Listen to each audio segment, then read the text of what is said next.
হরতালে অংশগ্রহণ করতে গিয়ে বিডিআরের গুলি খায়, একেবারে পেটে ঢুকে পিঠ দিয়ে বেরোয় স্পাইনাল কর্ডের ধার দিয়ে। ফলে কিছু অংশ প্যারালাইজড হয়ে যায় নিচের দিকে। পরবর্তীতে অ্যাক্সিডেন্টে বা নানা কারণে যারা কিছুটা সীমাবদ্ধতা হয়ে যায় তাদের স্বাভাবিক জীবনযাপনের ক্ষেত্রে, সেটাও আমার হয়েছে।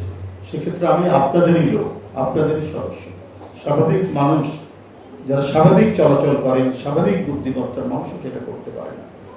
এটা বোধহয় আল্লাহর অশেষ একটি ইচ্ছা শক্তি আপনাদের মধ্যে দিয়ে প্রস্ফুটিত করে।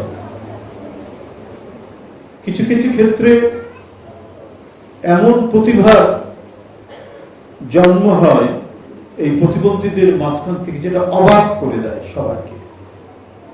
আমরা সবাই জানি স্টিফেন হকিংসের কথা। শুধু এই পৃথিবী নয়, এক অসীম মহাবিশ্বের সীমানা তিনি চিন্তা করেছেন বিজ্ঞানের গবেষণার মধ্যে দিয়ে। এটা কোনো কল্পকাহিনী নয়। তো এই প্রতিভা কি চারটিখানি কথা নাকি? বিশাল প্রতিভা। রুজভেল্ট আমেরিকার প্রেসিডেন্ট ছিলেন। তার কোমর থেকে পায়ের দিক পর্যন্ত সম্পূর্ণ হঠাৎ করে 39 বছর বয়সে তিনি পোলিও পক্ষাঘাতগ্রস্ত হলেন, প্যারালাইজড হলেন। কোমর থেকে পায়ের দিকে পুরো সারা শব্দ ছিল। এর মধ্যে রাষ্ট্রপতি হয়ে তিনি একটি বিশ্বযুদ্ধের নেতৃত্ব দিয়েছেন এবং 4 বার রাষ্ট্রপতি হয়েছেন, যেটা আমেরিকাতে যার দৃষ্টান্ত নেই। এবং তার 4 বার হওয়ার পর আমেরিকা আইন করলো যে 2 বারের বেশি কেউ প্রেসিডেন্ট হবে না, এবং তাদের প্রথম থেকেই 2 বারই ছিল। কিন্তু রুজভেল্ট 4 বার হলেন, কারণ ওই সময় যুদ্ধের কারণে নির্বাচন করা যাচ্ছিল না। তার কিন্তু কোমর থেকে একেবারে পা পর্যন্ত সম্পূর্ণ প্যারালাইজড ছিল। কিন্তু অসম্ভব প্রতিভাবান রাজনীতিবিদ ফ্র্যাঙ্কলিন ডি রুজভেল্ট প্রতিবন্ধী ছিলেন, এবং বড় ধরনের প্রতিবন্ধী। কি অসাধারণ কাজ তিনি করেছেন। এত জনপ্রিয় মানুষ ছিল, একটি যুদ্ধের নেতৃত্ব দিয়েছেন। সুতরাং আপনাদের কেউ হতাশ নন, বরং আপনাদেরকে যতটুকু দেখলাম, কি তীব্র আবেগে, কি অভূতপূর্ব প্রাণের শক্তি আপনাদের। হুইল চেয়ারে আসছেন, কিন্তু স্বতঃস্ফূর্ত কথা শুনে আমি অভিভূত। কেউ দ্বিধাগ্রস্ত নন। কেউ ব্যাংকে চাকরি করেছেন, কেউ শিক্ষকতা করছেন, এরই মধ্যে কেউ নানা জায়গায় নানাভাবে তারা কাজ করছেন। তবে রাষ্ট্র যতটুকু দায়িত্ব পালন করা দরকার ছিল ততটুকু দায়িত্ব পালন হয়নি। আইন হয়েছে, প্রতিবন্ধীদের অধিকার এবং সুরক্ষার আইন হয়েছে, কিন্তু এই আইন বাস্তবায়নের জন্য আরো কিছু করা দরকার, সেগুলো হয়নি।